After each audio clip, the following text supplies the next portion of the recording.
So, Tom Aspinall has signed with Eddie Hearn. Yeah, you heard that right. Tom Aspinall has signed with Eddie Hearn. Um, Not a boxing contract, as you may assume. Communist CCP, China, dictatorship, UFC have their contracts under tight lock and key. Those things are absolutely watertight and bulletproof. You basically have zero rights. You might as well sign a contract in North Korea. Either way, you're signed with Eddie Hearn, which is a very interesting Matchroom talent agency.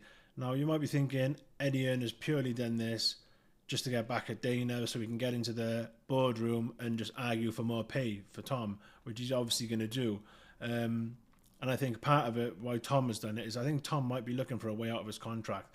I think Tom Aspinall realises that just one big boxing match like what Francis had, he knows, even if he has a good UFC career and does what he expects to, if not more, one single boxing match, if Conor Benn's getting paid 50 million and he's a nobody who's done nothing, why couldn't Tom Aspinall, who's just as known in the UK and known over there, get 20, 25, 30 million for a boxing fight?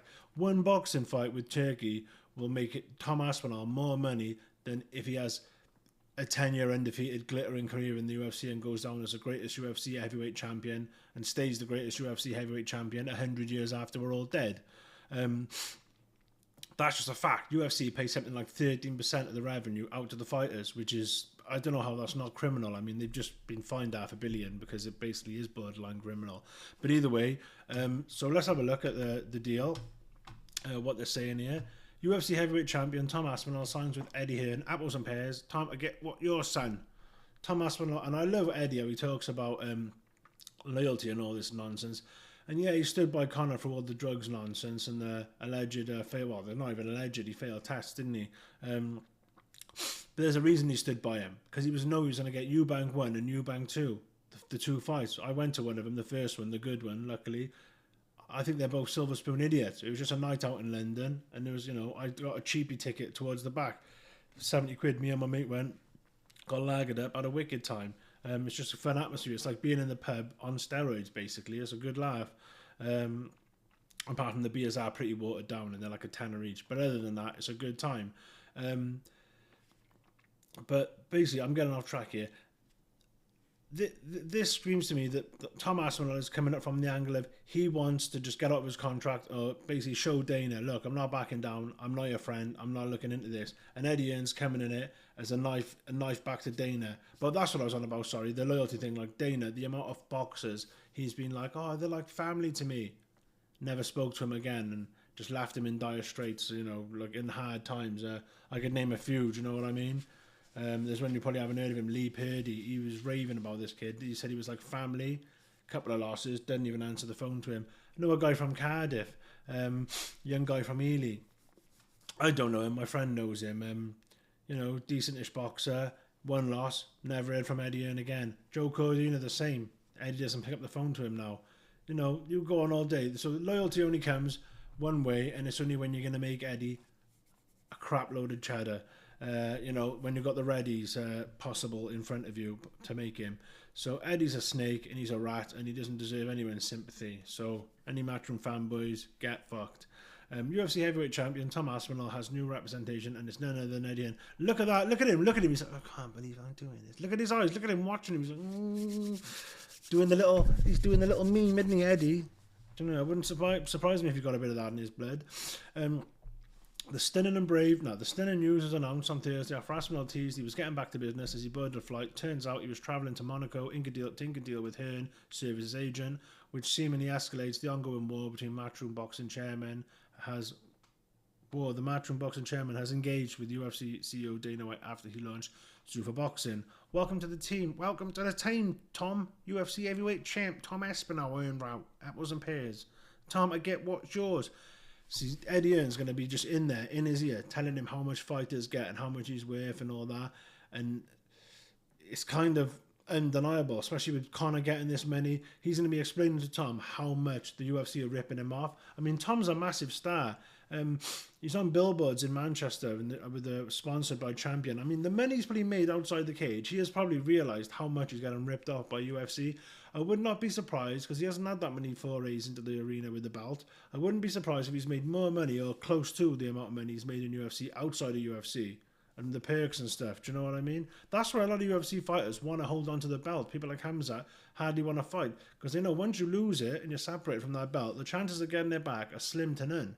And when you've got that belt, like Bisping used to say, the amount of opportunities that you get, like to have a UFC champion, a current UFC champion in your movie or in your studio, on your podcast, all these things are sponsoring this, sponsoring that. When you're the current UFC champion, that has a lot of cachet, and you can cash in on that cachet. And I'm sure that's what Tom wants to do, because when that belt's gone and you've lost and you've been knocked out and you're old and you're retired, people don't care about fighters when they're done. Like Crawford was saying the other day, they just, as a fighter, when you're done, even if you're one of the greats, 10 years down the line, most kids would walk past Floyd Mayweather, wouldn't even know who the hell he is. They'd say, "Shut up, boomer," and walk past him, you know? It's already happened to him with Anthony Joshua, and that was years ago, before he was even close to being 50. Either way, I'm rambling. Following news of the signing, Aspinall released a video explaining his decision to team up with Apples and Pears, Hearns, and the new talent agency. Yeah, we know why you've done it, Tom. You're basically trying to stick a thorn in Dana. So I guarantee you, Eddie has given him a fat signing bonus, because this is war, and Eddie will go into his war chest and he would have taken out $1 million, $2 million, because he knows that's a huge amount to someone like Tom Aspinall, but not a lot to Eddie and his dad. That's literally apples and pears to Eddie. That's a nickel and dime stuff. So Eddie will have given him a huge signing bonus, you know, and I've told him he's going to, you know, promise him the world, you know, like a Casanova romancing a woman, and yeah, Tom will have gone for it. I've signed with Eddie Hearn and Matchroom on a commercial advisory deal, Aspinall said. We've done most of my career with a really small team that I've got, but I wanted to add to my value. Eddie's someone that I've known for a fair bit. I trust Eddie, and I want to make as much money and grow commercially as possible, much as possible while I'm fighting. Trust me, Holly Holm had a boxing manager, and it did not go down well. It did not go down well. Dana loved Holly, but he did not like her manager. Trust me. The boxing managers don't understand. UFC is different. It's a business. It's like being the only it's like, imagine the only boxing belt in the world was WBC, and you had to go through them. That's what UFC is. And then, you know, PFL are barely the IBO belt. Do you know what I mean? Obviously, we're still recovering, but I'm looking to get back in there as soon as possible. Signing comes after Zuffa inked a lucrative one-fight deal with Ben, who had been promoted by Hearn for his entire career. The deal was worth apparently $50 million. Hearn admitted that he was hurt, felt massively betrayed by the signing, especially after he found out via email from Ben's attorney. Mate, I love seeing people like Hearn get shafted. I love it. The guys are promoters. They are absolute demons, I'm telling you. They see the fighters as nothing but cattle to the slaughter. Trust me. They got about as much love for him as a farmer has for a rotten chicken. That led to a war of words with White throughout various interviews, with the UFC CEO saying, "Is there a bigger pussy than Eddie Hearn? That kid's a pussy, man. Dude, that kid's a pussy." After seeing his emotional response to losing Ben to Zuffa, Hearn fired back saying he had no regrets, was upset at the whole ordeal, added that White and his team at Zuffa Boxing don't give a fuck about the fighters. Of course they don't. But they're kind of more open with it. They're not like Frank is. They're pretty much obvious, unless they fake it with Fury and that, but it's because he's his main man, isn't it? But Eddie just fakes it. I'd rather a guy be like, "Look, I don't give a shit about you. As long as you're making me money, you're alright. But the second you're not, you're gone." At least it's honest and you know where you stand. The back and forth continued, with White actually saying he had no personal issues with Hearn. That's the thing, with Dana is like a robot. It probably isn't personal. Like, personally, when I say it's not personal, Dana is very competitive and he wants to crush Hearn, and he will want to crush Hearn. He is like literally he is like a dictator. He's like a Napoleonic Caesar type, having people fight in the arena like gladiators. He is that guy. You know what I mean? He's a psychopath probably, like Don Hearn, like a lot of these guys. White continued saying he had no personal issues with Hearn. Originally had no plans to go after him or Matchroom, but then Hearn effectively issued a challenge which led to Zuffa Boxing responding. Now Hearn had fired his own salvo by signing Aspinall and representing him as an agent, which would make future negotiations with the UFC very interesting. Very interesting, because he's going to be dealing with Hunter Campbell, and I guarantee you he will not even get in a meeting room with Dana, because Dana's smart like that. Dana will not fall for this. Eddie's an idiot in a way, because he thinks he's going to be at the negotiating table with Dana, sitting there smirking like, "Yeah, I'm with your guy now. How do you like it?" This is sort of like someone bangs your missus, and then you bang their missus, and you're both at a restaurant with each other's missus, and it's just weird. This is some weird shit. But Eddie thinks he's going to be there at the table, but it might not even be Hunter. They might even just send some other lackey out to deal with him, just as a market disrespect. Like, trust me, he's not going to. He is going up against a company that owns WWE. What do they own? They own. I mean, they own everything. TKO. They're just WME. They are. I don't know. Eddie Hearn might be big in the UK, but compared to them, I mean, they're linked up with the president, for Christ's sake. Like, he is going up against it. I mean, this is like a bantamweight going up against, a super duper heavyweight. This is not going to work out for Hearn, I promise you. But he, in his mind, thinks he's going to be sitting at the table with Hearn, which I find hilarious. Right, I got to know Tom, and I got to know Andy Aspinall. I was pretty shocked by the potential that was out there in terms of where he's and how he feels. Hearn said about working with Aspinall, you're talking about the UFC World Heavyweight Champion. You're talking about one of the biggest stars in British sport. Guaranteed, if he didn't sign him and he had no chance of signing him, he'd be like, oh, mate, he wouldn't be talking about him like this. He'd be talking like UFC's nothing, Aspinall's nothing. It's funny, the second now I know that's his job, but it's just so fake, isn't it? You're talking about one of the biggest stars globally. Most people don't know who Tom Aspinall is. Let's get real. In a boxing sense, you are the baddest man on the planet, and that's what he is. He's a good guy. Oh my God, here we go. He's already like throwing his guys under the bus. I felt like I met a man that was a little broken, if I'm honest with you. One of the things he said to me, you sure you want to represent me? Oh, like, please, sir, can I have some more? Like he's Oliver Twist. I'm a bit of a broken record at the moment. I said, what are you talking about? You're the UFC World Heavyweight Champion, son. You're one of the most fierce fighters on the planet. Apples and pears, I see you as a massive star. Get your chin up. Get your mojo up, mate. With me fake Essex geezer act. God, I fucking hate Eddie Hearn. He's a fucking piece of shit. Aspinall hasn't fought since this past October when his first title defense as undisputed heavyweight champion ended after he suffered a brutal eye poke in the opening round in his bout against Silgan. Look at this, well, as soon as I googled him, that's poor bastard. If you Google him on Brave, I didn't even put, even if you take off Eddie Hearn, I'm sure this is what will come up. Look. Brutal, the internet, isn't it? In the aftermath of that injury, Aspinall had double eye surgery and still hasn't been cleared to return to action yet. Obviously, now Aspinall, it is funny because it was a bad eye poke, but we've seen them a million times, and it is funny how the one time it happened to him, all this surgery happened, and he was kind of getting like it wasn't going his way. Let's be real, it didn't look good from that first round. Now we don't know how fights are going to end up. I'm sure Aspinall would have turned. I think Aspinall would have turned around and would have won that fight, and I don't think he was faking it.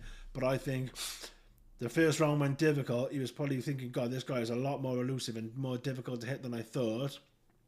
And he probably was generally finding it hard to see. And look, screw the fans, screw the promoters. It's you got to think about when you're in there, isn't it? Do you know what I mean? Like, if he'd have gone on and lost, no one would give a crap about his injury. They'd all be like, oh, he ain't shit. So he did the right thing, I think, by saying he couldn't fight, because if you're fighting a guy like Gan who was that difficult and was giving you that, he seemed like he was a very difficult matchup style-wise for Tom in the first round, at least anyway. To go on fighting him when you're seeing shadows as it is, when you weren't doing that great, when you had full vision, would just be stupid. And anyone who says they would have done different is either lying or you're an idiot. So obviously now Aspinall has Hearn in his coat with that. Has Hearn in the corner when it comes to negotiate with his next fight with the UFC whenever that happens. Hearn did make it clear that Aspinall is not working towards his UFC return, and his new deal isn't a backdoor to bring him to boxing, at least not yet anyways. I'm telling you now, the UFC are going to do everything they can now to get him beat. He's going to have to fight Gan again until Gan beats him, even if they have to do Gan, Aspinall 10. And I wouldn't be surprised if the UFC just say, look, we don't want to re-sign you when his contract runs out. Even if he's the champion, they say, we're not interested. Because, trust me, Francis, Randy Couture, go look up those stories and how they ended up. Not good. Trust me, Dana, once you scorn him, he does not forgive and he does not forget. Once you're done, you're done. Randy Couture, this is literally a fact. Randy Couture cannot pay to get into a UFC octagon. Have you ever noticed you've never seen his highlights? You don't even see the Brock Lesnar highlights of when Brock won the title off him. They've erased him from history, and they'll do the same with Ngannou. They're already doing it. Do you know what I mean? Like, trust me, you mess with the UFC, it doesn't work out well for you. That's why the fighters are terrified. They know the power the UFC has. It just is what it is. It's sad, but it is what it is. He has a contract with UFC, Hearn said. This isn't about bringing him into boxing. This is commercial representation and advisory capacity to help him across all of his business. I'm sure, and everything I hear, he can go there and do serious damage in the boxing world, but it's not on the short-term agenda. I mean, he's going to be at all the matchroom events now, like this in the front row, and Eddie Hearn's going to milk this. So, I mean, I've waffled on long enough. You've seen the article. It is very interesting. I mean, Hearn's going to go down swinging. I'll give him that. For a little silver spoon rich boy who went to private school, he's putting up a fight. He's trying. But, I mean, Dana's going to bend him over in the end. He's going to bend the knee, and Dana's going to bend him over and, push his dinner in for him. Do you know what I mean? So that's what's going to happen. Yeah, if you like this video, I haven't been posting videos for a while. I've had some shit going on, but I'm going to try and keep posting some more videos now. So if you like this video, or even if you didn't, fuck you, subscribe anyway to help out my channel, do something good for me, and I'll catch you guys in the next video when some more news drops.